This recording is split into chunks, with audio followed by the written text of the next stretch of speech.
सिद्ध ज्ञान में आप सभी का स्वागत है। जय श्री कृष्णा, राधे राधे। दोस्तों, आपके घर की भी महिला सुबह उठकर जल्दी खाना बनाती हैं, तो आपको यह वीडियो जरूर देखनी चाहिए। किशोरी जी के द्वारा एक बहुत ही खास और महत्वपूर्ण बात बताई गई है। उन्होंने स्त्रियों के सुबह जल्दी खाना बनाने के संबंध में एक बहुत बड़ी बात कही है, जिसे जानना आपके लिए अति आवश्यक है। प्रिय माताओं बहनों, स्त्री घर की लक्ष्मी मानी जाती है। शास्त्रों के अनुसार स्त्री को धन का अभी दो रूप माना जाता है, क्योंकि जिस घर की महिला सदैव प्रसन्न रहती है उसे घर में मां लक्ष्मी का वास होता है। बंधुओं, किशोरी जी ने एक छोटी सी कहानी के माध्यम से बताया है, जिसे जानना आपके लिए बहुत ही ज्यादा महत्वपूर्ण है कि जिसके घर की महिला सुबह जल्दी खाना बनाती है और यह 5 महत्वपूर्ण काम रोज करती है, तो उस घर में क्यों स्वयं माता लक्ष्मी जी वास करती हैं। किशोरी जी कहानी को शुरू करते हुए कहती हैं कि किसी नगर में एक श्याम नाम का आलसी रहता था। वह इतना आलसी था कि खटिया पर जिस तरह करवट लेता उसी करवट लेता रह जाता। करवट बदलने में भी उसे परेशानी नजर आती थी। पत्नी बेचारी जब किसी काम के लिए कहती तभी वह करवट बदलता और पत्नी की तरफ पीठ फेरकर पड़ा रहता। उसकी आदतों को देखते हुए पत्नी को विश्वास हो गया कि वह कभी कुछ न करेगा। एक दिन पत्नी ने बड़े प्रेम से उसे समझाया। बोली, मैं जानती हूँ कि तुम्हें खटिया से उठने में कष्ट हो आता है, किंतु इस तरह एक ही करवट लेते रहने से भी आदमी नाकारा हो जाता है। बाहर नहीं जाना चाहते हो तो खटिया पर बैठे बैठे ही कुछ करते रहो। तब वह श्याम सोचने लगा, ऐसा कौन सा काम है जिसे खटिया पर बैठे बैठे ही किया जा सकता है।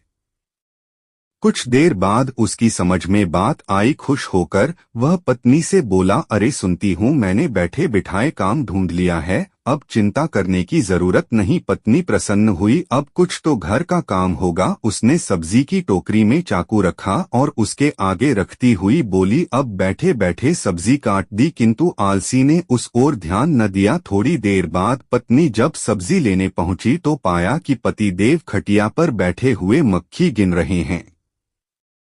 1 2 3 4 पत्नी ने देखा उनके बिस्तर पर 7 मक्खियां मरी पड़ी है। पत्नी को देखते ही उछलकर बोला, देखा मेरा कमाल की मैंने इतनी फुर्ती से 7 को मौत के घाट उतार दिया है। अब देखना है कि पूरे दिन में कितनी मार सकता हूँ। आलसी महाराज को अब यही धुन सवार हो गई। उसे जहाँ मक्खी वहीं फट से हाथ मार देता। कई बार तो अपनी ही गर्दन पर इतनी जोर से हाथ जमाया कि उसकी गर्दन टेढ़ी हो गई। कई बार पत्नी की नाक तोड़ दी। मक्खी मारने के चक्कर में उसने घर के बर्तन तोड़ डाले। उसने प्रतिज्ञा कर ली कि कम से कम 1000 मक्खियां मार कर ही दम लेगा। जल्दी ही वह दिन भी आ गया जब उसकी प्रतिज्ञा पूरी हुई। उस दिन आलसी ने सारे शहर का चक्कर लगाया। कंधे पर बांस का एक मजबूत डंडा रखा और खुशी से उछलता कूदता अपनी बहादुरी का बखान करता जा रहा था और सोच रहा था कि आज हजारों को मौत के घाट उतार आया हो। यह सुनकर लोग भयभीत हो गए। सारे शहर में हवा की तरह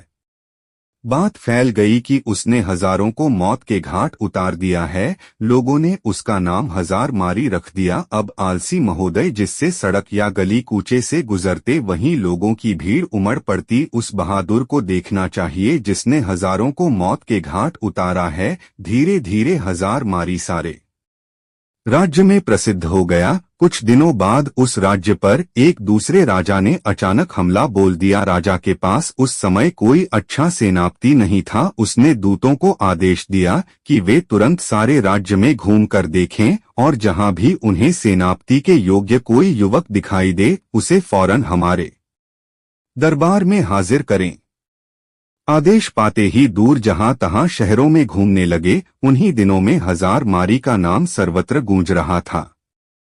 दूतों ने जब सुना तो वे उसके घर जा पहुंचे। राजा के दूतों को अपने घर पर आया देख 1000 मारे भय से कांपने लगा। वह घर के अंदर एक अंधेरे कोने में दुबक कर बैठ गया। पत्नी से बातचीत होने पर मालूम हुआ कि राजा 1000 ऐसे बहादुर को अपना सेनापति बनाना चाहते हैं, इसलिए तुम उसे जल्द ही हमारे साथ भेज दो। पत्नी को लगा जैसे वह कोई सपना देख रही है। अपने पति की असलियत को वह जानती थी। सोचने लगी काश ऐसा हो सकता। किसी तरह राजा के दूध हजार मारी को अपने साथ लेकर राजा के दरबार में पहुंचे। उस लंबे तगड़े नौजवान को जब राजा ने अपने सामने खड़ा पाया तो मानो ही मन प्रसन्न हुआ और पूछा, तुम्हारा ही नाम हजार मारी है? आलसी बोला, जी हुजूर, मुझे ही हजार मारी कहते हैं। राजा बोला, तुम्हारी बहादुरी के चर्चे हमने सुना है।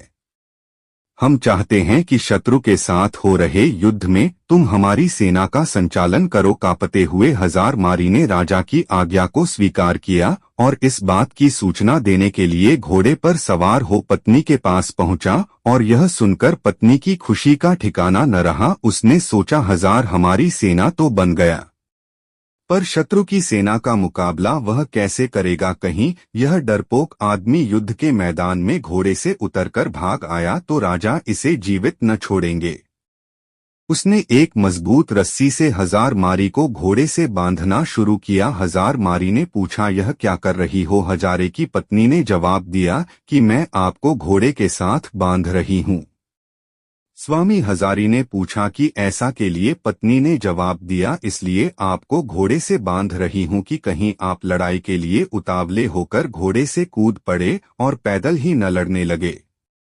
वापस लौटने पर भरे दरबार में जब लोगों ने हजार मारी को घोड़े से बंधा हुआ पाया तो उनका उत्साह और भी बढ़ गया। ऐसा वीर सेनापति दूसरा कौन हो सकता है? तब सेना युद्ध के लिए तैयार थी। राजा की आज्ञा पाते ही हजार मारी के नेतृत्व में वे युद्ध भूमि की ओर चल पड़े। शत्रु की सेना को जब मालूम हुआ कि एक बड़ी फौज के साथ हजार मारी मुकाबला करने चल पड़ा है तो उनके योद्धाओं का धैर्य टूट गया। उन्होंने सुना था कि हजार मारी अकेला ही हजारे को मार गिराता है। यहाँ नाम सुनते ही बड़े बड़े योद्धाओं के होश उड़ गए। उन्हें साक्षात अपनी गरीब नजर आने लगी। हजार मारी की सेना का उत्साह आसमान को छू रहा था। मैदान में पहुंचते ही वे शत्रु की सेना पर टूट पड़े। दोनों सेनाओं के बीच घमासान युद्ध होते देख हजार मारी ने अपने घोड़े के साथ बांसों के घने जंगल में जांचे किंतु उसकी सेना ने शत्रुओं को दम न लेने दिया। वह शत्रु का मुकाबला करती हुई उसे खदेड़ ले गई और अपने राज्य से निकाल बाहर किया। शत्रु पर विजय पाने के बाद अपने सेनापति की जयकार करते हुए जब सैनिक वापस लौटने लगे तो हजार मारी भी बसों के जंगल से निकलकर उनके बीच शामिल हुआ। वापस लौटने के बाद नगर में धूमधाम से विजय उत्सव मनाया गया। हजार मारी की वीरता पर राजा प्रसन्न हो उठे। मेरे बहादुर सेनापति, हमें तुम पर गर्व है। तुम्हारी अद्वितीय वीरता के कारण हमें विजय प्राप्त हुई है। इसके पुरस्कार स्वरूप हम तुम्हें 1000 स्वर्ण मुद्राएं देते हैं। साथ ही हमेशा के लिए तुम्हें प्रधान सेनापति नियुक्त किया जाता है। घोषणा सुनकर हजार मारी बहुत प्रसन्न हुआ और मन ही मन अपने भाग्य को सराहने लगा। उसके बाद राजा ने पूछा कि बहादुर सेनापति हजार मारी जी, आप हमें यह बताइए कि आप इतना बहादुर भरा काम इतनी आसानी से कैसे कर लिया? तब हजार मारी ने बड़े ही गर्व के साथ जवाब देते हुए बोला कि हे राजन, यह जो कुछ भी हुआ है यह सब मेरी समझदार और बहादुर पत्नी की वजह से हुआ है। इसमें एक बहुत ही गुप्त राज छिपा हुआ है जिसे मैं आपको अकेले में राजमहल से बाहर अपने घर जाने के बाद ही बताना चाहूंगा।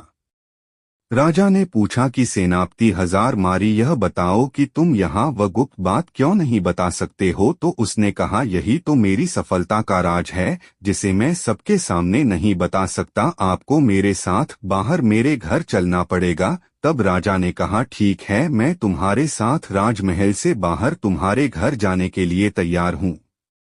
तब राजा और सेनापति दोनों एक साथ राजमहल से सेनापति के घर गए। जब वह घर पहुंचे तो उन्होंने देखा कि सेनापति हजार मारी की पत्नी अपने घर में बैठी बड़ी बेसब्री से अपने पति की इंतजार कर रही थी। जैसे ही हजार मारी की पत्नी ने सुबह सुबह अपने पति और राजा साहब को डोट अपने घर पर आते देखा, वह तुरंत उठी और राजा साहब के सम्मान के लिए उपयुक्त व्यवस्था करने में जुट गई। फिर राजा का बड़े ही सम्मान के साथ स्वागत सत्कार किया और वह खाना तो बना ही चुकी थी।